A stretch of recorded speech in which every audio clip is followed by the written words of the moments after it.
Hey everybody, welcome back to the Feynman technique.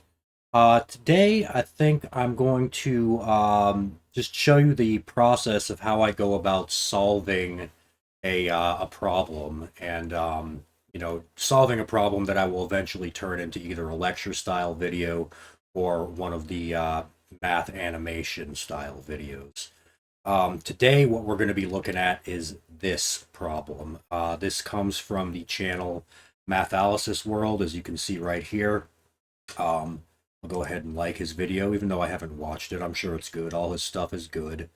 I will also link to this video in this description and in the video that will actually be made as a result of this video. But I just wanted to kind of show you my process for how I go about doing these things. So the first thing I usually do is graph the function. I just want to see what this thing looks like. So as you can see, the integral is from 0 to infinity of x cosine x over e to the x minus 1. So I won't put the actual integration sign in here. By the way, I'm using Desmos. I'm sure all of you are familiar with that. Here's the address for it, if you'd ever like to use it. So it's x cosine x over e to the x minus 1. E to the x minus 1. So I just get a sense of what that thing looks like, and we're integrating it from 0 to infinity. So I mean, I'm sure it does converge. Otherwise, you would not have put it there. But, um, we can see this oscillates and it eventually goes to some finite number area underneath this curve. So now I'll add the integration sign just to see. And this is how you type infinity in Desmos. You literally spell out infinity. And then the x, of course. So yeah, that's going to converge to something like that. All right, so let's think here for a second. I think the first thing I'll do is break out Euler's formula, which states that um, e to the I, and I'm just going to say x, usually it's theta, is equal to cosine x plus I sine x. All right. So this implies that cosine x is the real part of e to the ix. All right. And then, of course, like I do in most of my videos, I'll set this equal to I. All right. So now I'll copy it down below here. And I keep all this in here just so that I know my thought process for when I'm actually making the video. Um, so I'm going to write, I'm going to say that I is equal to the real part of x times e to the ix. And I might have to backtrack a lot in this video because I don't know if this is, I don't even know if I'm going to be able to solve this with Feynman integration, to tell you the truth. Or whether or not the answer is going to be satisfying in terms of elementary functions or something like that. It might need to be expressed. I can kind of see already that this is probably going to be expressible as some sort of infinite sum. Um, but let's go ahead. So we have this I is equal to the real part of the integral from 0 to infinity of x e to the ix over e to the x minus 1. All right. So now, as is typical with Feynman integration, I'm going to create a function of t. And a lot of you probably know what I'm going to do now. I'm going to set this function of t equal to the integral from 0 to infinity of x. You know what? I think I would like to just go like this. Let's just do e to the negative t. All right. Now let's make the substitution that u is equal to e dx. Okay, what's that going to give us? Well, Well, let's say that this implies, and this is how you do the implies symbol in Desmos. It's just the minus sign, and then the greater than symbol. It's this symbol directly after it. So it's just the minus sign and then greater. You'll get that rightward pointing arrow. And I don't know if you can do a leftward pointing arrow. Let's see. Let's see if you do that and then a minus sign. No, that doesn't work. So it only works for the right hand. All right, but this implies that du equal to e to the x dx. Copy that below the du, and we know that e to the x is u, so this is just over u, which I will write as 1 over u. So now let's change our bounds. Well, if u is equal to e to the infinity, then that's still infinity, and u is equal to e to the 0, that is okay. Let's see, this is e to the x to the negative t, right? So that just becomes u to the negative t, u to the negative t. This, of course, becomes a u, and this dx becomes a 1 over u d. And you can see that both these functions don't show up on our graph. That means they diverge. This, we can zoom out however much we want, and this f of t is not going to show up anywhere in there. But luckily, we're not going to be, we aren't concerned really with the behavior of f of t. We're going to end up being concerned with the behavior of f prime of t. And I know it's kind of wishy-washy to do that, but you can kind of if you can show that this thing, what's the word for it?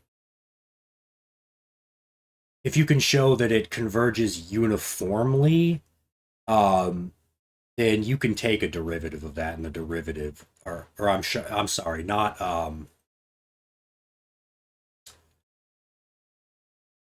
I forget. But in any case, it's not going to matter. It doesn't matter too much. I'm pretty sure that you can take a derivative of this. Let's just see what we get. I'm going to continue along with this line of doing this, and let's just see what happens. If we end up getting a result that is close to this, then we know that it was valid to create this function and take a derivative. We will eventually be taking a derivative of this function. Probably going to get a lot of hate comments in my comments section, but that's okay. This channel's just for fun. I'm not a rigorous mathematician. This is more like a math trick channel. All right. So let's see. We were here, and now we want to manipulate this f of t a little bit more. I don't like these bounds because I am going to want to break out Taylor series, and those work better with the bounds 0 to 1, negative 1 to 1. So the obvious substitution is that w is equal to 1 over u, which implies that dw is equal to, well, actually, let's write it as u is equal to 1 over w, which implies that du is equal to negative 1 over w squared dw.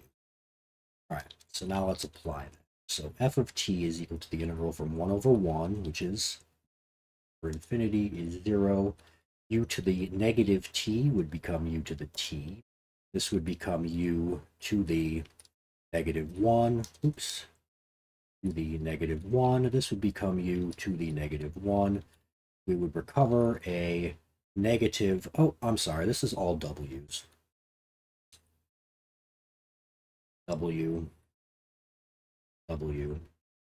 negative 1 over w squared. Okay, what now? Well, let's go ahead and distribute one of these w's into the denominator. So that would make this a W, and that would make this a 1. And let's distribute the other one. That would make this a 1. All right. Let's use this negative sign here to switch the back. So now here's something we can, we know this. We know that the sum then goes from 0 to infinity of x to the n is equal to, or no, we'll say, yeah, we'll use x. We'll use x in this case. Let's see what that looks like. You can't really do sums to infinity in Desmos, so we just have to pick a large number. Let's just pick 100. That'll be good enough. And we know that that is equal to, on the interval -1 to 1, the open interval, that is equal to 1 over 1 minus x. See, they match up. Okay, so let's copy that there and paste it there. Okay, so that's true. All right, so that means we can replace this x with a w and this x with a w, and we still have a true statement. All right, so let's use that on our integral. Now we have f of t is equal to w to the t times, and now I'm just going to paste this sum, replacing our 1 over. All right, and now since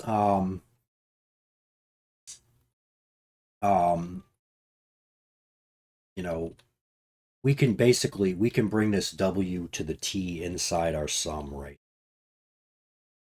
Because since there's no n's in this, we can do this. This would just end up being the integral from 0 to 1 of the sum from n equals 0 to, of course, this is not 100, this is infinity.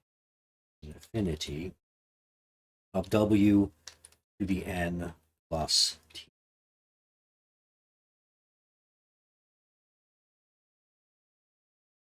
And then we can switch the bounds. We can switch the sum and integral signs. And I'm not going to check this rigorously. I'm just going to kind of assume that we could do that. I'm going to hope we could do that. If we end up getting a good answer at the end, it turns out we could have done that. And it turns out that we could have shown that it was valid to do. All right. So now we have this. Let's copy that down and actually perform the integration. That is going to give us 1 over n plus t.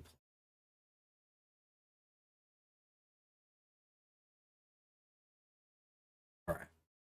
So there is our f of t. Now, let's go back up here.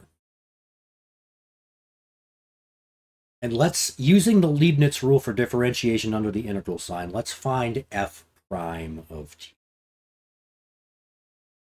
And when I start, I usually denote it f1 of t because it will not graph things like that. So that indicates the first derivative of our function of t. Using the Leibniz rule, sorry, that would be negative e to the negative, we get an x. We would recover an x, and that is what our function looks like. And we can see that the derivative of this thing is graphable. Okay. So let's see. Now, what I want to do is relate this to I. So let's see. I is going to be equal to, well, okay, I is the real part of this. And this is this evaluated at the point t is equal to negative I. So our big I is equal to the real part of, I'll just put a space here for now. That's going to be our f evaluated at negative I, but it's actually going to be the negative of it. That's the negative real part of f evaluated at you can see is equal to the negative of oh, I'm sorry, that is actually f prime, and I'll actually write it in prime notation. That's the real part of f prime evaluated at negative I. What is f prime? F prime is this thing, and if we evaluate that thing at the point negative I, we will get I here. And then if we take the negative real part, we will get that real part. And that is exactly. So that's a true statement, right? All right. So we have that our big integral, or our big I, which is our original integral, is equal to the negative real part of f prime evaluated at negative. Okay. So now let's go back to our sum definition of our f of t, and I'm going to denote this f sub s of t. All right, so let's copy this down. Now let's do f1 sub s of t. That means f prime expressed as a sum of t. That's my own little notation. That's my own personal notation. That's going to be equal to the derivative of this sum, which is just the sum of the derivatives of the terms with respect to t. So that's going to introduce a squared here and also a negative sign. All right. Now let's just see. Let's put 1 and then 10 and then 100, and you can see that does converge to the same thing that this does. It looks very similar to our where is our f? There we go. There's our f prime. That is very similar to that. I'm going to uncheck the graphing boxes for all of our f of t terms because they don't show up any, and that'll save on computing time on Desmos. And actually, I think Desmos offloads all the calculations onto your own personal CPU. So if you have a slow CPU, you're going to get Desmos will be sluggish, especially when dealing with things like this. And I don't have a super fast one, but it's fast enough. Okay.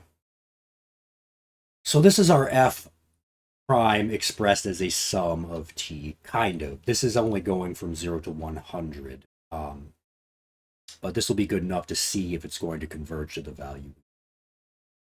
All right. So now I will come back up here, copy this down here just for reference, and I'll get rid of this part right here. But what is the negative real part of f prime of negative I if this is our f prime of t? Well, let's copy this over. Let's take the negative of it.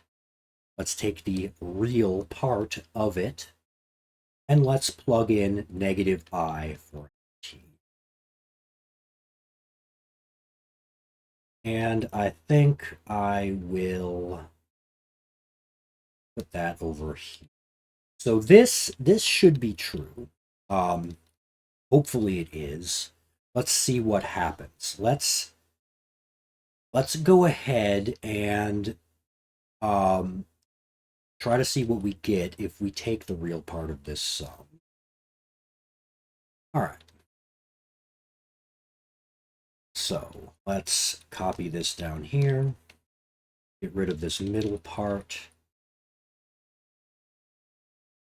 And now the thing to do here would be to multiply the top and the bottom by the complex conjugate of this thing squared. All right, so let's do that. Let's multiply the top and the bottom by the complex conjugate of this, which would be n plus 1 plus I. And I think I'm going to introduce a parentheses around the real parts of this. I think that'll make it easier eventually. Oh, you can't forget the squared. So we multiplied the bottom by that, so now we need to multiply. All right, new line. I like to do it step by step, so if I have to backtrack, I know I can backtrack to a specific spot. It's wise to do that. All right, so now what do we get down here? Well, let's perform the work on a different line. I mean, most of you could probably do this in your head, but I like to be very careful. All right. So let's see. Let's FOIL this out. That's going to give us, well, first of all, we're going to end up with something squared. All right. Okay, so it's going to be our first term. That's going to be n plus 1 squared. And our outers and inners would cancel out. And then minus I squared, right? Yeah. I squared is negative 1, so this just becomes positive 1. All right. So we can replace this with this. Unless I made a mistake. I don't think I did. Okay. So now let's copy this down and actually do, let's do the FOIL method on this. So that's going to be our first term, which is n plus 1 squared. And our outer terms here. Let's be even more careful. Let's copy this down, paste it there twice. So first is going to give us n plus 1 squared. Outer is going to give us plus I times n plus 1. The inner is going to give us exactly the same thing. That's going to be 2i times n. And then our last terms, that's going to be plus I squared. I squared is negative 1. That is. So we should now be able to simply copy this here. And now we should be able to, now taking the real part of this would just get rid of this part. And now comes the moment of truth. If we get rid of this real sign, what are we going to end up with? Yay! That looks close. That is very close. Okay.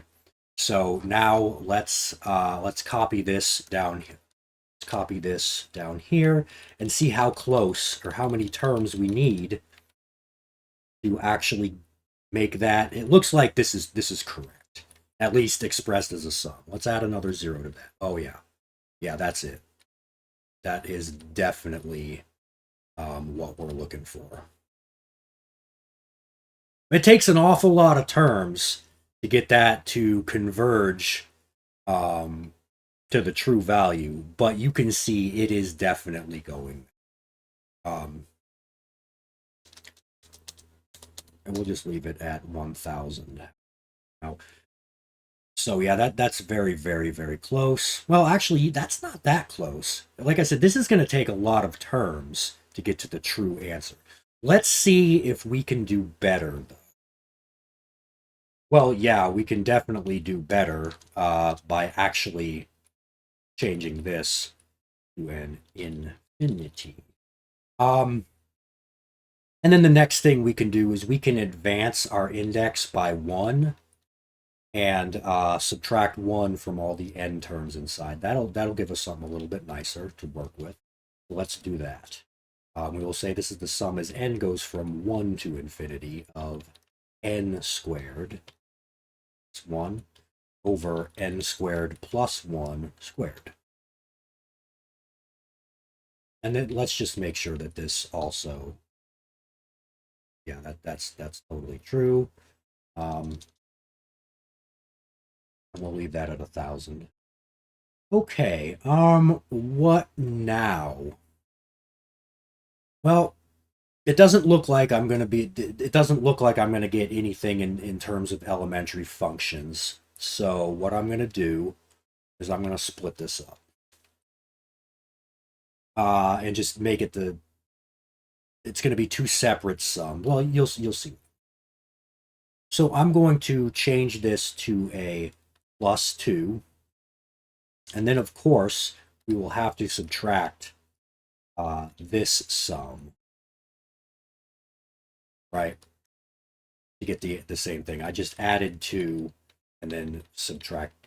You see what it evaluates the same thing. Now, -1 plus 2 is, of course, it's 1. And then you'll see that we can cancel an n squared plus 1.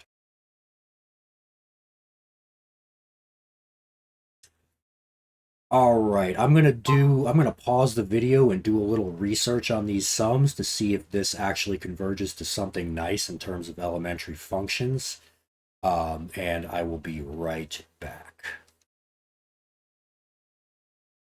So after some research on Wolfram Alpha, found this to be true, and I can't show this. I don't know why this is true. But the sum from n is equal to 1 to infinity of 1 over n squared plus 1 is apparently equal to this 1/2 pi cotangent, or the hyperbolic cotangent of pi minus 1/2. And this sum evaluates to this. And then, you know, putting that all together gives us that I is equal to 1/2 times 1 minus pi squared hyperbolic cosine, or hyperbolic cosecant squared of pi. So yeah, that's it. That's my process. In my actual video, I will probably leave it like this. Since I'm not really able to show myself that it would converge to this, I'm actually going to just leave it like this. And, well, no, I'm not going to leave it like that. I'm sorry. That's not true. I'm going to leave it like this. Because obviously the sum continues to. But all right, there you go, guys. That's generally how I solve my problems on this channel before I actually make the video. So I hope you enjoyed that.